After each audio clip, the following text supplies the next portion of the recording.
Okay, I'm going to break down exactly what you need to know for behavioral interviews for computer science students.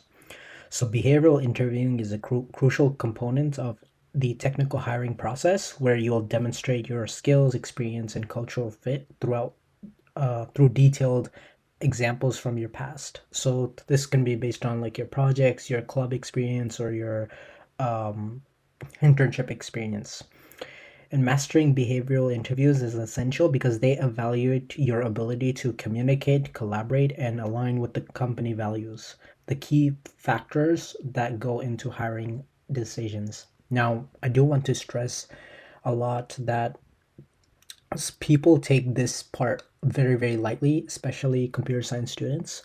We take it very lightly. We focus more on the technical side because, the behavioral part is just us talking, right? It's not that difficult. Well, a lot of people, even if they are extroverts, they don't know how to navigate through it. So I'm gonna walk you through exactly what to do. So first, the behavioral interview success all starts with one method. It's called START. Okay, not STAR, but START. So the START method is a structured way to answer the behavioral interview questions by focusing on the most relevant details and outcomes. I'll tell you guys what it means. I'm sure a lot of you guys know what STAR is, but not START. So just stick with me, okay? So START, right? So S stands for situation. You set the context with the background information. T stands for task. So you'll explain your responsibility or goal. A is for action. So you'll describe the steps that you took to address that situation. And then result is you share the outcome and impact of your actions. Now, the gold or the cherry on top is the T, it's for takeaway. So here you'll highlight what you learned and how it applies to future situations. And if you can relate it back to the role, bonus points for that. Now, why you start? It keeps responses like very structured and easy to follow. It ensures that you focus on measurable results and it shows reflection and growth through the takeaway part of it. And a lot of people miss that last part and really get hit with that one. So I'll give you an example using start. So say you had a question. I'm sure if you guys have been interviewing or will interview, you will get a form of this question always. So the question is, tell me about a time you had to resolve a conflict in a team project. So I'll just give you an example. Again, it's totally made up, but during a hackathon, my team had conflicting ideas on which framework to use for our project. As the lead developer, I needed to ensure that we made a decision quickly to stay on track. I facilitated a discussion where each team member shares pros and cons of their choice. We voted, and I suggested a hybrid approach to incorporate key features from both frameworks. And the result was this streamlined development, and we finished ahead of schedule, winning second place in the competition. Now, the cherry on top, right? I learned the importance of structured decision making in fast paced environments, which I now apply to all team projects that I'm part of. You see how powerful that last line is? So you need to add that in. And again, if you're asked these types of questions, right? And I'll make like a separate video on like the most common ones. I need to put a note for that. But yeah, I will create another video on the most common behavioral questions that I personally received for tech. But you see, you will get a version of this question. And let's say you don't have an experience where you faced a conflict, right? Well, instead of being like goody two shoes and saying, "Oh yeah, I don't have a experience with that," bro, don't say that because if you say that, right, they'll know that this guy hasn't been through anything. He hasn't been through the gridiron. So instead, just make up something on the spot or just like make up something right now. Like while you're watching this video, like pause the video and just make up something right now so that if you're asked this question, you have an example already made and it doesn't have to be true. Like they're not going to cross check you. They might ask follow-up questions, so don't BS completely, but it doesn't have to be 100% true. Now, if you don't want to lie, then go through the experience yourself, live through a conflict and talk about it. But if you can't, make one up on the spot. Sure, honesty is important in interviews, but if you have nothing to talk about, like what are they gonna judge you on? Even if it's hypothetical, right? If you talk about that, most likely you will do that the next time you come across it. Like you already know like how to navigate the situation and you'll do it anyways. So might as well just say it. And then the next part of it is how to prepare for a behavioral interview. So first, you want to start preparing for behavioral interviews even before you have them scheduled in order to give yourself enough time to practice and develop natural, confident responses. Uh, you can begin your preparation by creating a elevator pitch. So the elevator pitch is basically like a 30-second intro of you, of who you are, what university you go to, your skills, and all of that. And I'll have another video on how to do a solid elevator pitch. So subscribe again if you're not subscribed. Like I am giving out so much value, bro. If you're not subscribed, I don't know what to tell you. And then you want to prep your start method answers. So once you get a behavioral interview scheduled, you're gonna refine your responses. Now, how do you know what you're gonna get asked? Well, everyone hates it, or some people love it, some people hate it. But AI, right? If you have ChatGPT, it's free. If you have Claude, it's free. If you have Gemini, it's free.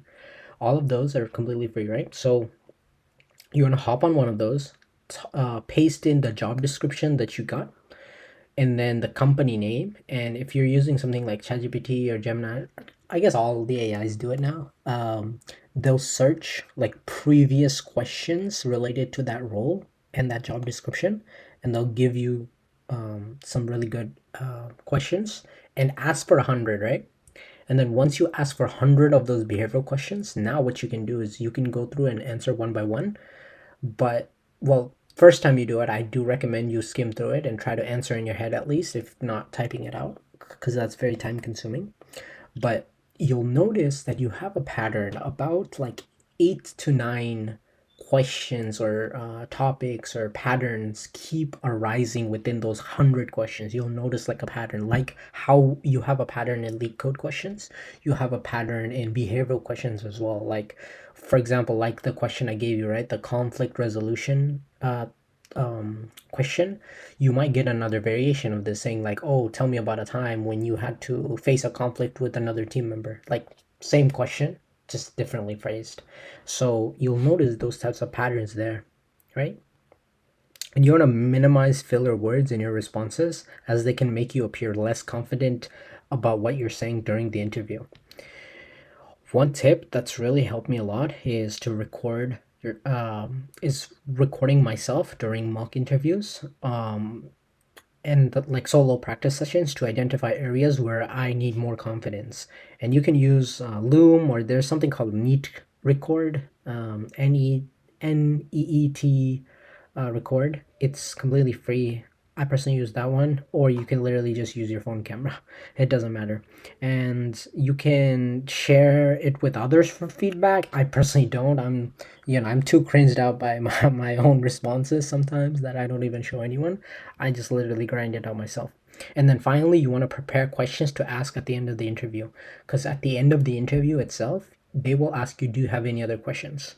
Now, I will have another video asking the best questions to ask, but in this video, we're going to keep it very short and light for this one.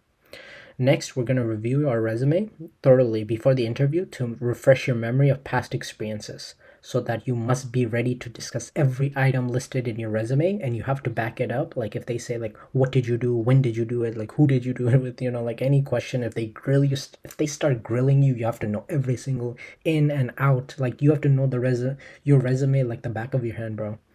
And then next step is to research the company. A crucial element is showing how your past experiences make you an ideal fit for both the specific role and the company's broader mission. Like for example, Apple, right? They care about quality, like they're obsessed with quality, right? So if I can relate some experience related to quality, they'll be like, oh dang, like he's already thinking the company mindset.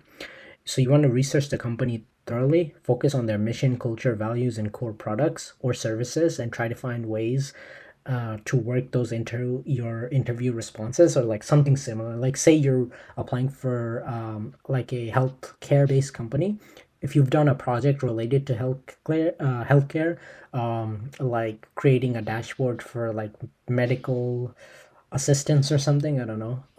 You can like talk about that, and that kind of piques their interest a little bit more. Now, on the day of the interview preparation, you want to give yourself time to do things that energize you. So you want to eat well. I recommend not eating carbs right before your interview because you'll feel sleepy and slow. Instead, what you want to do is you want to eat protein, just raw protein, or something really light, like fruit is good. Like something that doesn't have oil or like any spices or any carbs. Try to keep it like protein based. And then ensure that everything is ready and you arrive at the meeting about 10 minutes early. I come 20 minutes early and just like set everything up just in case. And you want to show up as your authentic self, and you want to avoid sounding robotic or like you're reading from a script. Instead, treat the interview like it's a conversation rather than you're the one who's getting interrogated. You want to be in control, right? You don't want to wait for them to give you answers. Like, a bad interview is like where they ask you a question, you say, or okay, they ask you, tell me about a time you faced a conflict, and then you say, oh yeah, a time I faced a conflict was blah blah blah blah blah, and then there's that silence, right? And then the interviewer would move on to the next one, right? It doesn't flow. Instead, do this, okay? You want to give that takeaway. Again, that takeaway is so important because that kind of gives them something for them to like respond to. Because if you like, sound very robotic, or if you give like no opportunities for learning or no opportunities for questions from them, that's when it becomes very, very robotic, and it becomes like a one way. Like it's kind of like they're like interrogating you, like they're the FBI and you're some criminal or something. You know what I mean? So you want to avoid that. And yeah, and so some common interview questions we will get into again. Hopefully in the next video I can get you guys for that. And then preparing for a phone screen. So if you have a phone screen, right, that kind of falls under behavioral interviews. So phone screen is typically like the first step in the hiring process, perhaps right after the coding assessment. And it serves as like a brief high level conversation to assess your qualifications, interests, or fit for the role. The purpose for it is like literally a quick initial assessment compared to later stage behavioral interviews that have more details. Phone screens are usually led by a recruiter or HR, so like they're zero to no pressure, you know what I mean? uh, and it's usually like 15 to 30 minutes. They mostly focus on like background, job interest, logistics, like salary expectations or availability, or like if you can relocate or not, like that, common sense questions, right? So they generally go over basic qualifications and may touch on like high level job fit as well. So um, if you guys want, I can create a guide on just to prep for phone screens, but I personally feel like they're very, very common sense. But yeah, that's gonna do it. So that kind of covers everything that you need to know. Again, I said I would develop more guides that kind of go deeper into each of the pockets of a technical interview and also give you guys more examples. So yeah, thank you so much for watching. Subscribe if you are excited for that and you want to see that. Like the video if you're excited and you want to see that, and then leave a comment on what else you want to see, or like what else I can help you with. What other topics are you struggling with, so I can help you guys with that as well, because I know it's really tough out there and I want to help you guys out. Thank you, and you guys have a great day.